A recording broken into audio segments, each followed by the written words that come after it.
गतकाली ओडिशार बरपुत्र तथा महान जननायक इंडोनेशियार भूमिपुत्र झड़र एक दुर्दश पायलट महान जननायक सर्वोपरि जड़े स्वाधीनता संग्राम विजय पट्टनायक से 9तम जन्म जयंती सारा ओडिशा रे प्रत्येक निर्वाचन मंडल खूब धूमधाम पालित हो जाउछि। एत अवसर में गतकाली केन्द्रापड़ा जिला महाकालपड़ा निर्वाचन मंडल दलीय कार्यालय परिसर में पालित हो जाइछि। कार्यक्रम में मुख्य अतिथि भाव महाकालपड़ा निर्वाचन मंडल पूर्वतन विधायक तथा पूर्वतन मंत्री अतनु सब्यसाची नायक जोगदे विजुबाबू फोटोरे पुष्प प्रदान करने सह प्रदीप प्रज्वलन कर आनुष्ठानिक भाव उद्घाटन करते। अवसर एक साधारण सभा और आलोचना चक्र मार्साखाई ब्लॉक बीजेडी सभापति तथा पूर्वतन जिला परिषद संजय लेखा सभापतित्व अनुष्ठित हो जाइछि। गतकालीन कार्यक्रम में महाकालपड़ा ब्लॉक बीजेडी सभापति श्रीधर सामल, जिला परिषद अपू परिड़ा, प्रताप मल्लिक, मृत्युंजय मंडल, मार्साखाई ब्लॉक अध्यक्ष मधुस्मिता सामल, महाकालपड़ा ब्लॉक अध्यक्ष कल्पना राउत, आत्मा अध्यक्ष अशोक त्रिपाठी समेत समस्त सभ्य, सरपंच, युव छात्र, महिला संगठन समस्त कर्मकर्ता जोग देइथिले। मुख्य अतिथि पूर्वतन मंत्री अतनु सब्यसाची नायक केन्द्र और राज्य में बीजेपी सरकार को कड़ा भाषा समालोचना करने सहित कहते तुम डबल इंजिन सरकार जेते चेष्टा करी पंचायत राज दिवस को बातिल करने सरकारी छुट्टी को संपूर्ण भाव में बंद करने विजुबाबू नाम दि जाता क्रीड़ा प्रोत्साहन राशि को बंद कले ओडिशावासी हृदय केवे विजुबाबू को काढ़ी पारे ना बोली कहते। जो विजुबाबू आज ओडिशा सारा देश आंतर्जातिक स्तर में परिचित होती आज से महान पुरुष स्वाधीनता संग्रामी विजुबाबू प्रति डबल इंजिन सरकार जो हीन चक्रांत को ओडिशावासी केवे क्षमा देवेनि बोली कहते। से मंच में उपस्थित थिबा नेत्रमंडली बीजेपी सरकार बा डबल इंजिन सरकार को कड़ा भाषा समालोचना करथिले। कार्यक्रम में युव नेता हेमंत साहू, सर्वेश्वर दास, मतिरंजन प्रधान प्रमुख परिचालना करथिले। विजुबाबू जन्मदिन से आमर नेता ओडिशावासी नेता सारा भारत में विजुबाबू को लेकिन आमर परिचय सृष्टि होइछि। आंतर्जातिक स्तर में महाकालपड़ा विजु जनता दल तरफ आज ये जो कार्यक्रम होइछि आमे समस्त संकल्पित होइछु जे विजुबाबू आदर्श रे किभली भाव में अंचल विकास हो पार, साधारण लोक न्याय पाइपर, से महाकालपड़ा विजु जनता दल लड़ई जारी रखिबो।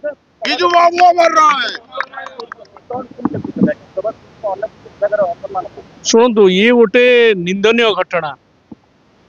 भारतीय जनता पार्टी सरकार चेष्टा करुचंती पंचायत राज दिवस को घुंचई देले। कलिंग फाउंडेशन जो प्राइज दौला यूनेस्को कलिंग प्राइज तापई अंशधन जो भारत सरकार दौले ताकू विथड्र करदेले। एंटरप्रेन्योर्स वीक जोटा होतिला ताकू मध्य बंद करदेले राज्य सरकार। किंतु ओडिशा लोकंक छाती भितर विजुबाबू अछंती, मन भितर अछंती, ताकू हटई पारिबेनी से माने।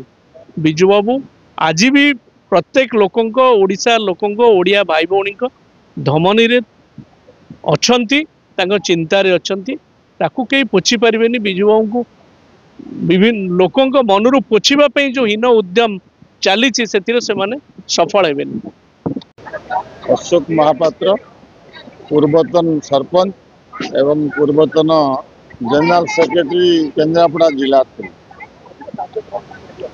विजुबाबूंकर 109तम जयंती पालन महाकालपड़ा करागला। एथिरे विजुबाबूंकर आदर्श को मानी समस्त कार्यक्रम विजु प्रेमी माने विजु जनता दल कर्मी मान को कार्यक्रम जारी रखा निर्देश दिया।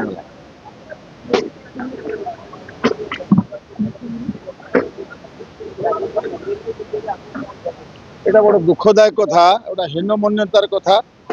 जो प्रभात पुरुष विजुबाबू खाली राज्य स्तर नुहति, से सारा भारत वर्ष को आरंभ कर विदेश ना अच्छी एवं देश प्रति जाति प्रति त्याग अच्छी।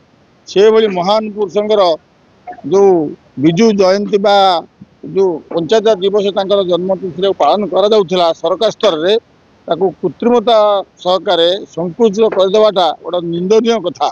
यह लोक मुखरे निंदार प्रस्ताव आसी। लोक आग्रह जो रही शुभेच्छा स्पष्ट बारे पड़ूला तेणु समस्त अनुरोध करुचु तेणु आउ जहाँ आम विगत दिन जो जिन जहाँ आम नुआ करी पुणी संगठन आगू नवा एवं आम पाखे अच्छी समय अच्छी परामर्श करी परस्पर भितर पंचायत भितर परस्पर कर विजु बाबू जो आम विजु जयंती पालन करुचे ये आम नवा आम कि संगठन को दृढ़ करवा कारण जो मैंने विद्युत होते भूल बुझिकी ठीक बाट को फेरिया चाहिए भी आपण मैंने देखु तेणु आज ये दिन में पवित्र दिन में समस्त शपथ नियंतु आगामी दिन में आम प्रिय नेता अतुल सब्यसाची नायक नेतृत्व में आम दल किपरि संगठित हो आगू चलो आहरी भल ये कर प्रार्थना कर मोर वक्तव्य रखुच्छी। केन्द्रापड़ा दीप्ति रंजन महांती रिपोर्ट नायबती टीवी।